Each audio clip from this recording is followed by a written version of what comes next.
Who wants to make this? Come and join me. Hello, Blue Marinos. It's Kali. Are you ready to make this Christmas tree? I am. Let's get in here and let's get started. I've got some beautiful pine that's wispy. I love that. Then because of this having a bit of a rustic feel with the red and the snowflakes and then the tin, but then we've got the cute little glitter snow on the edge. It's perfect to bring in a pick like this where we've got the berries that are made of the wood, and that kind of brings in the metal and the wood. You feel the texture? Yeah, you feel the texture. That really matters. And then this will help bring in the pretty snowflake color also to the base, and we've got some white pine cones, because when we have this big contrast of white, we need to pop the white, but we also need the red up here pulled in from the star. So that's kind of a no-brainer on our picks and sprays that come in here. And then we pulled a ribbon, and we're not going to need a whole lot of ribbon. We're going to use a nice little section of it here. But you see here, this ribbon is perfect. We have the red, we have the green, we have the white. And the reason this works so well in this project is it's burlap. And so it has this neat texture, and it gives it that rustic feel. The first thing we have to do is prep our base. And I have already put a little glue on his wing nut here. We're going to use some Gorilla. When you put the tree together, he has a little wing nut on the bottom. And if you'll just pop in a little Gorilla Glue, it's going to make him more permanent and set up ready to go. Now, if you want to make it for yourself where you can, store it separately, then don't do that. Have it wherever you can screw in the tree. So it might be easier to go in storage. Now, I'm making my pieces to sell. So customers generally want it come ready to put out. They don't want any instructions. They want to just take it out of that box, unwrap it, and be like, ta-da! So I try to keep it really simple in something like this, okay? And I'm going to keep it in one piece glued together. You're going to need a little bit of floral foam, and if you've never used floral foam before, it's the kind of the foamy, it's a harder foam, it's not sandy, and we use it. It doesn't work with real flowers. It's not going to hold water like an Oasis foam. It's more dense. And we're going to use it to put all our florals in at the bottom. Now, the idea is you want this small enough where it doesn't show, but not too little, because then it becomes brittle. So nice little chunky. This is kind of a 2x3 chunk, to give you an idea. And you can see when I put those on the base, they'll be perfect right there at the bottom. Now, whenever we're attaching to metal, I'm going to clean the metal if you can. With alcohol would be better than my hand. With alcohol wipe. But I'm also going to use some Gorilla Glue. We're going to put a little of that down. And then I always put hot glue first, mixed with it. And between the two, I usually get a really nice, stable base. So I'm going to pop that on there. And then I'm going to get my electric skillet over here with glue in it. All right, so I'm just going to dip these puppies in. And we're going to find a nice flat surface here. And we're going to put one on each side and just let them going. So in design school, they're very familiar with this procedure. I mean, it's a very typical of how I would start off a project. I'm just always sharing all the tips and tricks that I've learned in my, this is 27 years of creating and having my own business. So I'm always wanting to make it easier for you, okay? Whether you want to make for yourself or you want to sell, just making it super easy for you, like having the supplies available, having a clickable supply list so you can just come in and learn right along with us. One of the first steps in my projects is I'm going to green out a base, okay? And that doesn't really change in Christmas time or holiday seasons. I am using this very long pine. Now, there's all kind of rules of design that I teach in design school, and I have my own techniques and tricks that I use as well. But basically, we want to put the greenery in to create the perimeter. And that's what I call it, creating the perimeter. So I'm going to start by breaking this big pick down. Now, this is very typical. You're going to take something large and cut it and break it down. I'm doing that right now. Okay, I'm going to break it into two sections to kind of start. And then we'll start to break it down even more from there. But I think sometimes it's easier to work with and kind of look at my shape. So I generally would take my piece and put it up to there and be like, okay, that looks like a good distance. So if I wanted to go up that high, how much stem do I have to leave? I hate picking machines and I don't use them. Nothing personal, picking machine company, but I don't like them. So I'm always, before I make too many cuts, I'm looking at my distance that I need. Okay, I'm weird. I've been doing this so long, I've got a lot of weird things. but I've also sold wreaths for a living. So I didn't just teach classes, I didn't just sell supplies, I actually sold wreaths for a living. So some of my tips and tricks are just because I've sold lots of them. And I had to learn how to do it quickly, and how to teach my employees how to make them fast and be able to turn over things fast. So that's why you see here, we're going to do a little measuring before we cut. Okay, so I've got one nice longer piece to come out on the left. All right, so I'm going to put these over to the side, and let's get us one longer piece to go over to the right. So I think I'm going to use these two here so we get the same kind of distance. That might be a little bit longer, but I'm going to trim this one here. And then I'm going to just rotate these. So every design has a transition point, and that's something else I teach in design school. So you have to learn, where is a transition going to occur, and how am I going to angle those pieces out? So whenever you're doing your own project, think about that too. How am I going to have these pieces angling out? So I'm going to start here with my longest pieces to go in to set that perimeter. We're going to go into that foam. We've given it a little time to set up. I'm going to come right in, and we're going to push those in. Let me scoot this little pot over a little bit and make sure she's in there good. Number one's in. Now I'm going to go on the other side and do the same thing. Okay, give it a little glue. Watch those needles. We don't want to get burned with that glue on them. All right, let's bring this in. There we go. So we got a great start. Now, depending where you're going to put your tree will depend, how much you want to save for the back.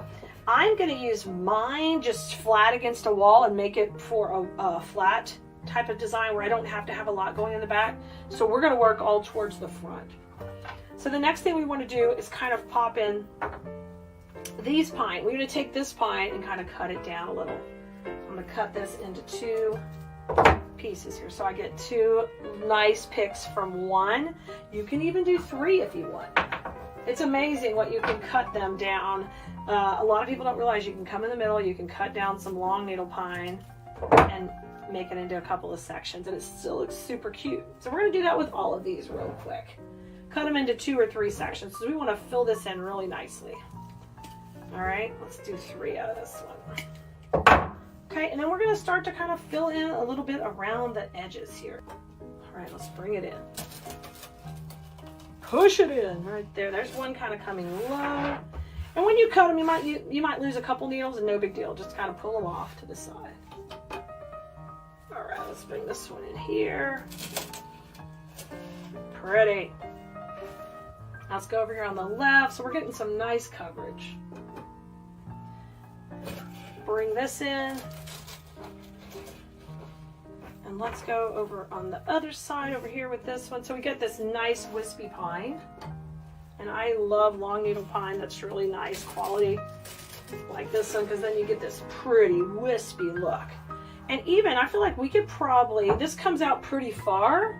We could probably cut and steal a little from these, just get a little fullness down below. Just take a little out, like grab a little bit of it, and you'll never even see it gone. Perfect. Okay. Yep, that looks great. I'm going to use these little wispy pieces on the end, too. So you can do the pattern you want. We're just working from the center, working out, really watching our transition so we have that clean look. That's something I preach in design school every week. KDS Blue Merinos are like, okay, Kali, we get ya. We get ya. We think we got this. Okay.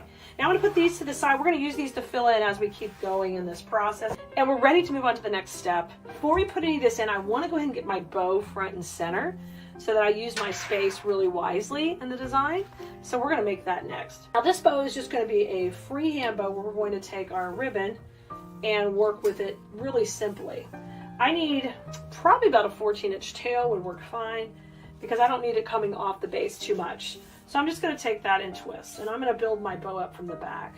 These are about 5-inch loops. Take it up to your piece. Decide if you want them bigger. I'm good with starting maybe 5.5 would work. Come in. We're going to twist it in the center, and we're going to keep building up. There's a loop on either side. If you want a really simple bow, you can stop there. We're going to go a little bit more. We've got a loop and a loop, and twist it. Come on over, So this is 4 loops so far. If we wanted to stick with that, that's how 4 loops would look. That looks pretty cute. Let's go one more. Let's go one more loop on either side, like a little short one in the middle. That'd be cuter. A little baby one. You're so cute. And twist it. Just keep piling those loops up. You can get the bow maker out. You can make this a whole lot fancier, but I'm just making it really cute and simple. So everybody can do this without having any special equipment. I'm going to have a little bit of floral foam. Okay, you can use a wire. I'm going to use a cable tie, whatever's easiest. I'm going to come down the middle, get some pressure here, and then we're going to fluff this dude up once we have a little pressure to get everybody where we want them going. See how cute and whimsical? I love it. Make sure your twists are tight. If you didn't get them quite tight enough, you don't have it too tight, you can fix that. There it is, a super simple, cute bow. I'm going to take and make a little, add a little floral pin to the back, or you can make one out of a piece of wire. This wire might be a little heavy, so I'm just going to use a regular floral pin. They're like little U-pins like this, and they work great to hold moss. We use them to go in the back of our bow right here, because we're going to pin this bow in to the base. Okay, you could also have taken and used a wire and wired it to the tree base. You don't have to have anything too special. I mean, I want you to make this project without stressing about having all the right tools when you first start. Don't worry, just work with what you got. And this one has that little green center, and you know what? That's fine for this design. It matches, it looks fine. It's going to go right in the middle. We're just going to let it go and show, okay? I'm going to come in the back, and now I'm going to add some glue to the back of my floral pin.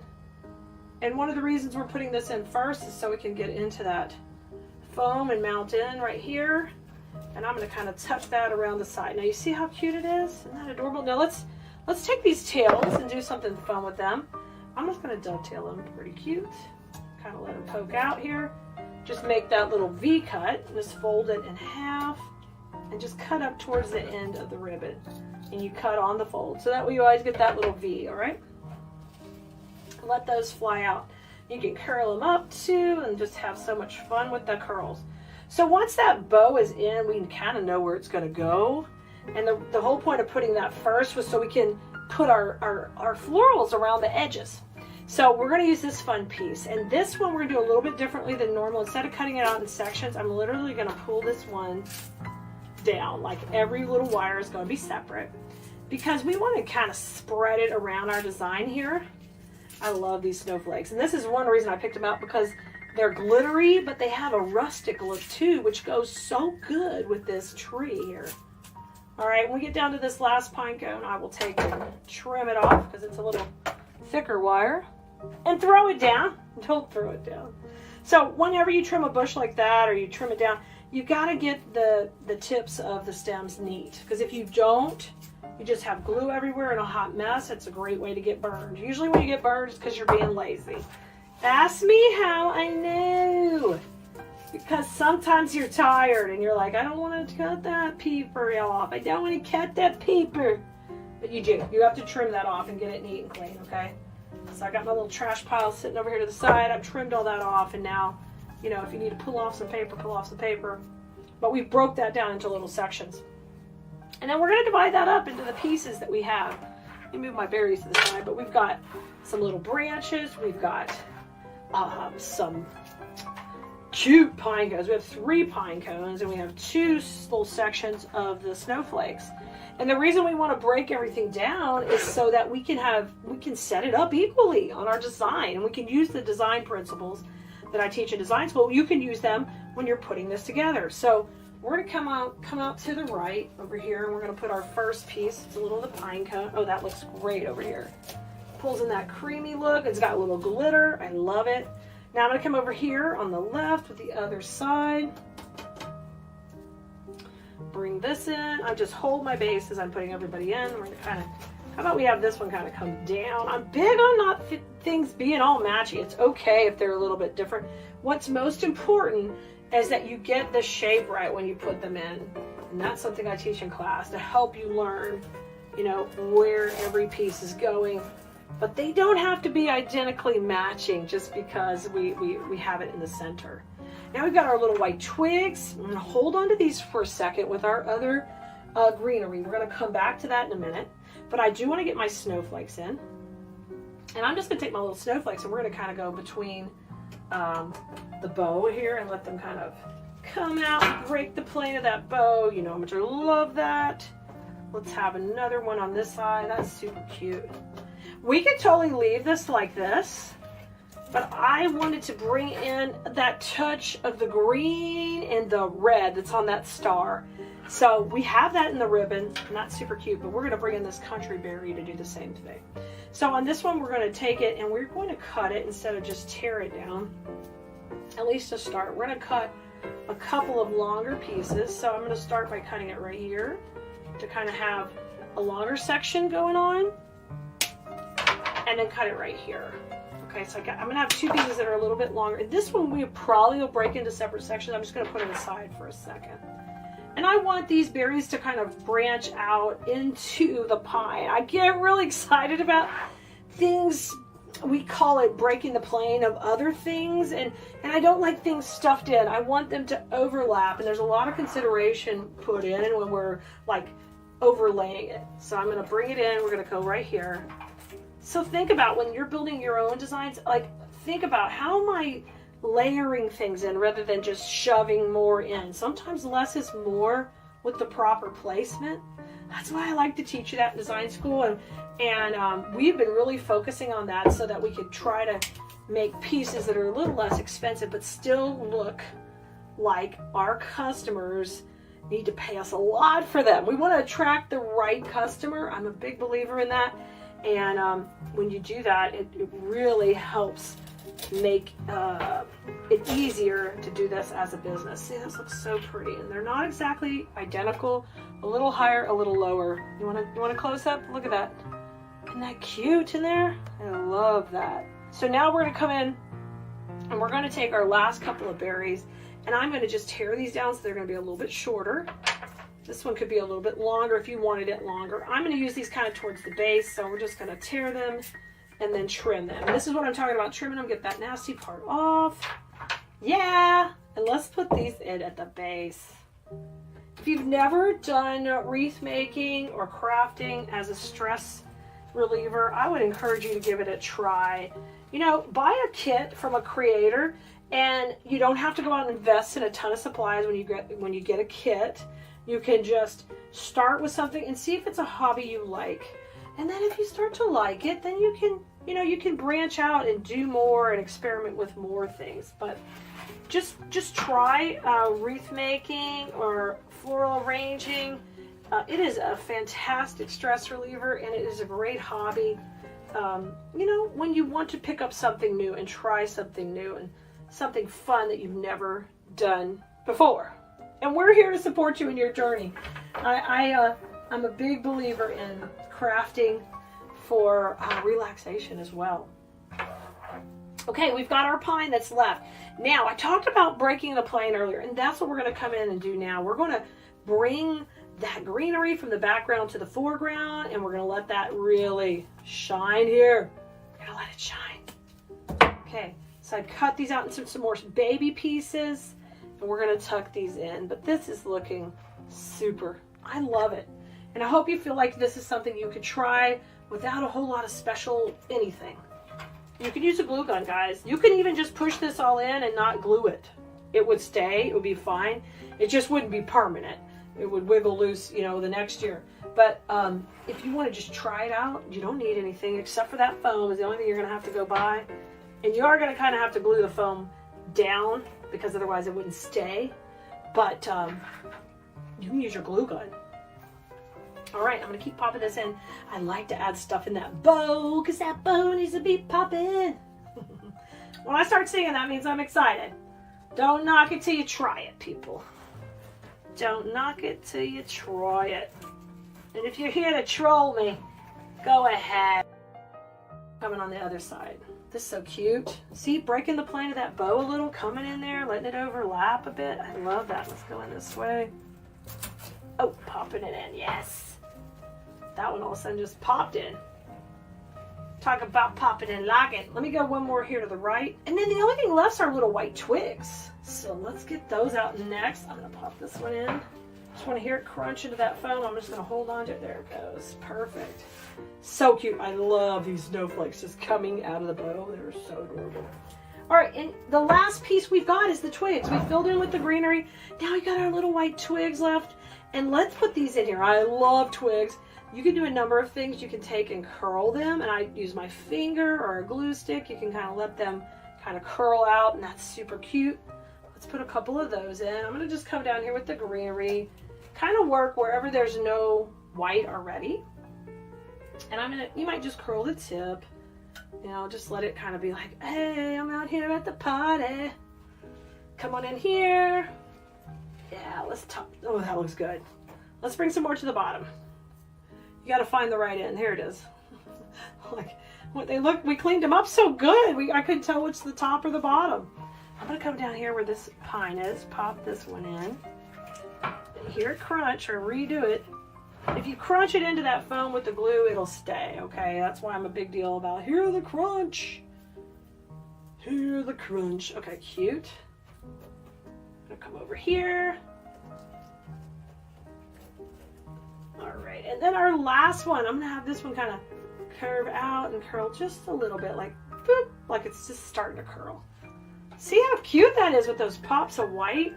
I'm gonna let this one come over here, and I'm actually just gonna glue that one to that pine so it will be up high. Look how precious. Such a fun project that you can do with your family, or just kind of hide in your craft room and make it for yourself. Pop this in your Christmas decorations, slide it in. Your honey bunny will never know that you made it. And when you tell him, hey, look what I got, you could be like, I made it myself, and best of all, I enjoyed the process. And if you haven't liked, subscribed, and followed, if you've watched to the end of this video, please do that, because we are here to support you in your floral design journey, and I can't wait to inspire you to make your next project. So I'm Colleen, and I will see you guys next time